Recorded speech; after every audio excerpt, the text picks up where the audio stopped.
My name's Kyle Jenny, and I'm an ambassador with the Rick Hansen Foundation. I'm here today to talk to you a little bit about the Rick Hansen Foundation. I want to talk to you about accessibility and inclusion, and I'm going to tell you a little bit about my story as well. I'd like to start off by showing you this fantastic video on what Rick Hansen Foundation is all about.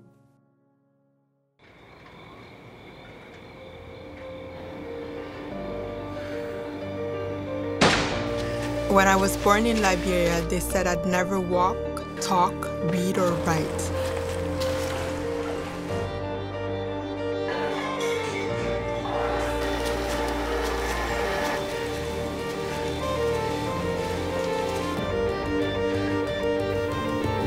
But their words, I took as just another challenge. I pushed past every doubter, every excuse, every obstacle that stood in my way.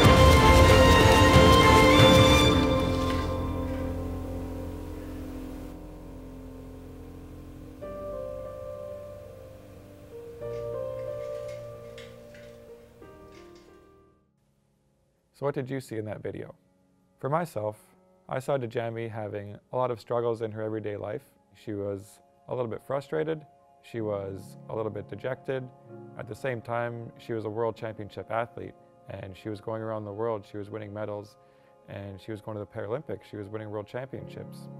But then again, she goes to a set of stairs, and she has a lot of difficulty getting up that set of stairs. So I want you guys to play a game with me. I want you to raise your hand, or if you can't raise your hand, just raise any part of your body. I want you to let me know if you know anybody with a disability. Do you know anybody that uses a wheelchair? Do you know anybody that uses crutches? Do you know anybody that has a walker? Do you know anybody with ADHD?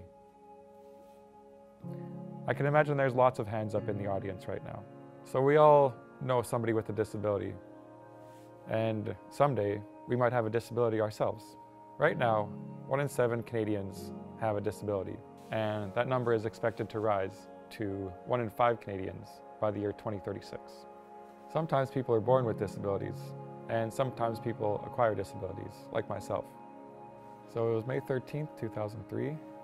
I was heading to the airport for a job interview. Before getting on my bicycle, I never checked it over. I never checked my brakes. I never put my helmet on. The last thing I remember before coming to in the hospital was trying to push my brakes, and my brakes weren't working. About an hour and a half later, a lady walking her dog came to find a bike in pieces, and I was there at the bottom of the hill lying in a pool of my own blood. I was left with a broken spine, and I was left with no movement below my mid-chest level. I started to remember my hospital stay maybe a week after being there. It was a very difficult time, and I can remember going through physiotherapy. Physiotherapy was the greatest time of my life. As you can tell, I'm being sarcastic. It was hell. They had us getting in wheelchairs, they had us going outside, and they had us going over the spines in the sidewalk. It was very painful. It was almost like breaking my spine every time again. After discharging from the hospital, I decided to leave Cowtown and come to greener pastures, since Calgary winters were long and mean, and they weren't very friendly for anybody sitting in a wheelchair. So when I was 28 years old, I did my first half marathon. I did it in an hour and 50 minutes. That was about top 10% of all finishers, of all runners. So it was a big accomplishment to do so well. And since my first half marathon, I've done 6 ever since then. And I plan to hopefully one day do a marathon as well. For the past 8 years, I've been a part of the BC provincial sledge hockey team. I'm also a part of the wheelchair Canadian floorball hockey team. And I'm the captain, I'm the coach, I'm the manager of this team. I also met someone, and ironically enough, she's actually a physiotherapist now. So before, I used to hate physiotherapists. Now, I guess you could say I love physiotherapists. She's the love of my life. We've been together for 9 years now. We've been to Colombia together, we've been to Switzerland together, we've been to the Netherlands together, and we plan to go to the Czech Republic as well next year. So I consider myself lucky to be alive in the first place, but such a life comes with everyday struggles, and my day-to-day life can be very difficult. But at the same time, I don't let that hold me back. So when the doctor told me that I would never walk again, I never wanted to accept that. So it was 10 years later that I actually got up again, and I actually did get to walk again. A piece of technology that makes the impossible simply fade away. Oh man, yeah, you wouldn't believe it.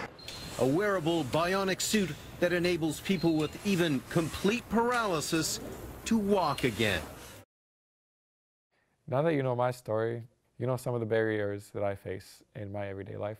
Once again, raise your hand, or if you can't raise your hand, I'll raise any part of your body, and let me know if you know who Rick Hansen is. When Rick was 15, he was coming back from a fishing trip. They got in the back of a pickup truck. This pickup truck went off the side of the dirt hill and flipped, sent Rick and his friend off the side of a mountain, and Rick ended up breaking his back. The doctors told him that he was never going to walk again. Rick never let his disability stop him. He was involved in a lot of different sports. He would do wheelchair racing, and he met another famous Canadian hero. His name was Terry Fox. Rick was inspired by Terry Fox when Terry Fox went on his Marathon of Hope. Then when Rick was 28 years old, Rick set off on his Man in Motion world tour.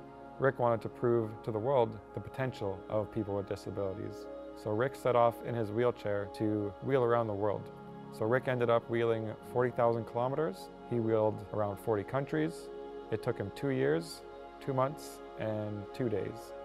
The Man in Motion World Tour raised $26 million and was a catalyst for a great change in the world.